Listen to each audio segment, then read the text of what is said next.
Dr. William Ruto today morning hosted a breakfast meeting at his current residence. The meeting was attended by church leaders, his wife Rachel Ruto, and his counterparts including Nairobi Senator Johnson Sakaja, Honorable Ndindi Nyoro, and Honorable Musalia Mudavadi. The church cannot be a spectator anymore. They want to be part and parcel in determining the destiny of this nation, because they are stakeholders. Your Excellency, these church leaders, before wananchi come to us, they go to them first because they live with them.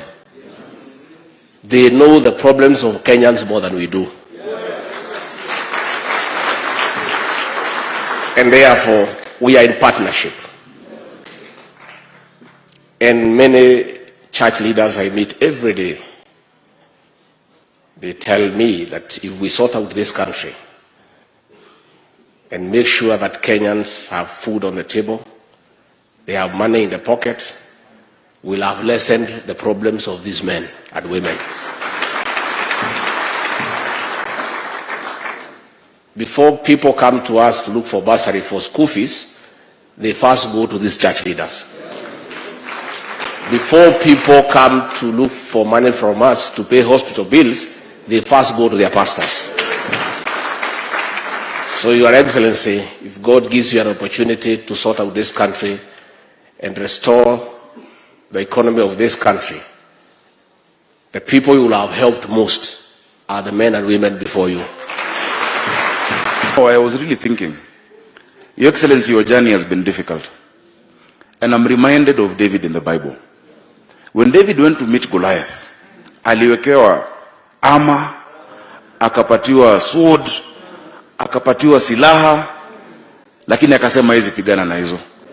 Your Excellency, if things were smooth the way we had planned, hii ushindi yako haingekuwa kwa sababu ya Mungu, ingekuwa kwa sababu ya serikali, ingekuwa kwa sababu ya nguvu ya serikali ya deep state. But it is not by power or might that your victory will be assured, but it is by the Spirit. And I think God had a reason why your journey is this tough, such that on your victory, it will only be by Him that you have achieved the victory that you are going to get. I want to say this very quickly. This city of Nairobi, this capital, is where we're going to start by uprooting those principalities that have been placed and the altars that have been put in the city of Nairobi. Pray for a peaceful election. Pray for our beloved president, for the Spirit of the Lord to descend upon him and free his mind from the biases that he has been exhibiting in this contest, and from the fear of the unknown that he appears to harbor. That after elections, mambo yake itakuwa sawa.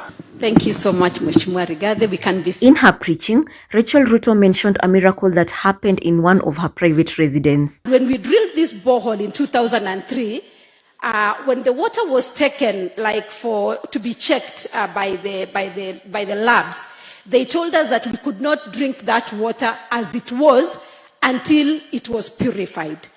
So my husband, the deputy president, went into a venture and bought very expensive purifying machines. And that is what we have been doing, purifying the water all the time before we can drink it or before we can use it. And I kept wondering, because the water, you could actually see the impurities. It was very impure. She prayed for unpurified water to turn to purified water, and it did. You know what I did? I went to the kitchen, took a bowl, put salt, and went to the borehole. And I went and decreed the words of Elisha. I went and said, this water will never be dirty again. And I sprayed the water around the borehole. And actually it was about to rain. So I ran quickly and went to the house. And then of course I did whatever I needed to do. I came back home here. On Thursday, I went very shortly, and then I came back home here. On Friday, I went to the residence, the other side. So I had some guests there, and I saw like the water was looking different. So I waited when the guests had left. I called the boy. I was like, Shadrach, what happened to the water? He told me, Mom, I don't know what happened to the water. The water is now clean. Amen. A miracle that brought a lot of joy to her home. He told me yesterday on Thursday, I had to call the other boys and whoever was in the compound to come and tell them, come and see. I don't know what happened to the water. And he told me something. He told me, Mom, I'm not even taking the water through the purification machine. I'm just pumping it from the borehole to the tank. And we started giving God thanks. The vice president highlighted this miracle, saying he was forced to drink the water and has not had peace in their house for 1 week since it happened. As you have heard, I have never had peace the last week. Because on this Friday, I was in our bedroom and I had shouts from downstairs and I was wondering what the problem was. But then there was this water that was being brought.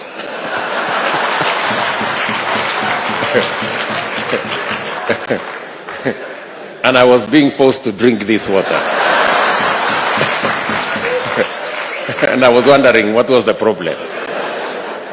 And it is true, we've had a borehole in our residence, private residence, that has had problems with the water. In fact, the water is black. But, we have clean water. He called his wife a prayer warrior in his homestead, adding that he has never been apologetic about being in the side of God. And I told the team that I do not have to read the interests of the church because they are my interests.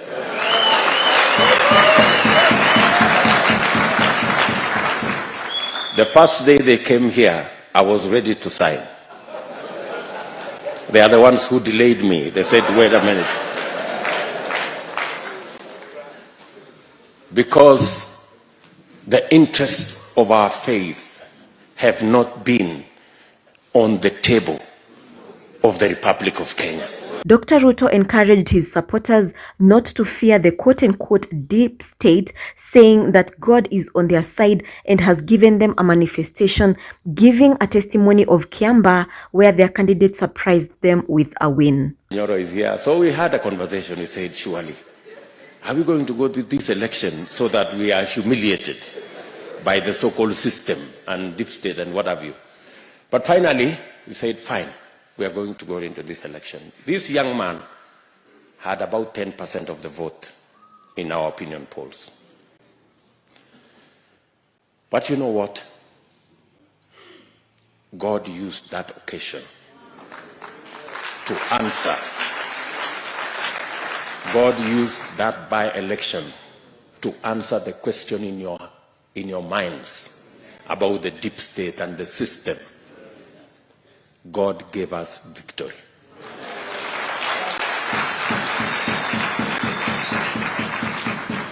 John Njuguna Kawanjiko won the election.